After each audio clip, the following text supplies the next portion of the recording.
Speciale elezioni. Interviste e commenti sulle prossime elezioni. Ben ritrovati con un nuovo spazio di approfondimento politico qui su Veneto 1, dedicato ai candidati ai programmi delle elezioni del prossimo 4 marzo 2018. Con noi ospite in questa puntata la senatrice del Partito Democratico Laura Puppato. Grazie per essere con noi. È un piacere, grazie a voi e grazie ai vostri ascoltatori.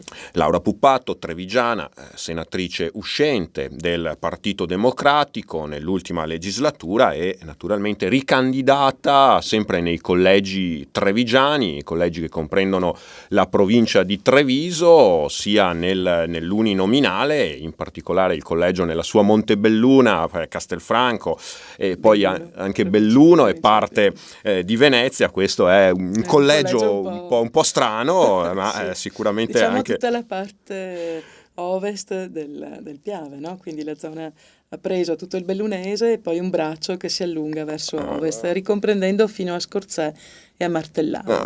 Quindi anche un collegio variegato e impegnativo, e poi nel corrispondente plurinominale che invece è tutto il Veneto per così dire centro-orientale, con Treviso, Belluno, Venezia e Rovigo. Sono due i collegi senatoriali della nostra regione. E allora, entrando nel vivo dei programmi, la senatrice Puppato è di Montebelluna e non fosse altro che per questo è stata investita in prima persona e coinvolta anche emotivamente proprio nella vicenda delle banche venete, di Veneto Banca in particolare. Senatrice, un tema su cui lei stessa appunto si è battuta molto, che sta facendo ancora molto discutere, che ha coinvolto decine di migliaia di risparmiatori nella nostra provincia, nel nostro Veneto, ma poi in tutta Italia. Sono stati emanati dei provvedimenti anche dal governo. Dal suo punto di vista, a che punto siamo e queste misure adottate porteranno dei risultati? Allora, abbiamo dovuto vivere un'esperienza che davvero non auguravamo a nessuno e che c'è stata, oltretutto io l'ho vissuta anche come risparmiatrice, ma ormai quello, è andato, no? Come si suol dire, latte versato non si può più piangere. Però la cosa, drammatica è stata quando ci si è resi conto che di fatto le due banche, Popolare Vicentina e Veneto Banca, erano di fatto fallite. Che se ne dica, nel momento in cui a giugno non paghi più gli obbligazionisti e quindi non sei più capace di rispondere a un'obbligazione, di fatto il tuo destino è segnato, ed era talmente segnato che la stessa Banca Europea ha chiesto al governo italiano di procedere con il bail-in, quindi con la chiusura sostanzialmente di tutte le banche, degli sportelli bancomat, dei fidi, dei conti correnti, dei mutui, con l'immediato rientro e rimborso. C'è una situazione dico guerra mondiale, ma faceva pensare molto all'Argentina, per così dire, no? Dell'epoca di Cavallo, che si sono visti i risparmiatori dalla sera alla mattina chiudere qualsiasi accesso ai loro conti correnti. Ovviamente non potevamo concederlo, ovviamente il governo ha dovuto fare la sua parte. Questa cosa è costata molto, nel senso che le anticipazioni con un provvedimento che è stato un decreto d'urgenza è arrivato a mettere in campo fino a 20 miliardi di euro. Naturalmente non sono stati tutti investiti per Veneto Banca e Popolare Vicentina, ma certamente una quota molto rilevante.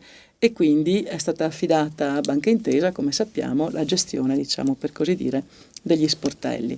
Ora, quello che immediatamente ho pensato di fare come senatrice di questo territorio e come persona che è stata coinvolta pesantemente in questa vicenda, occupandosene dal primo all'ultimo giorno. Voglio ricordare che al di là di ogni e qualsiasi ragionamento politico o di fazione, ciascuno ovviamente la può pensare come vuole, però io ho voluto affrontare a viso aperto questa vicenda, ritenendo che le responsabilità fossero tutte e solo locali,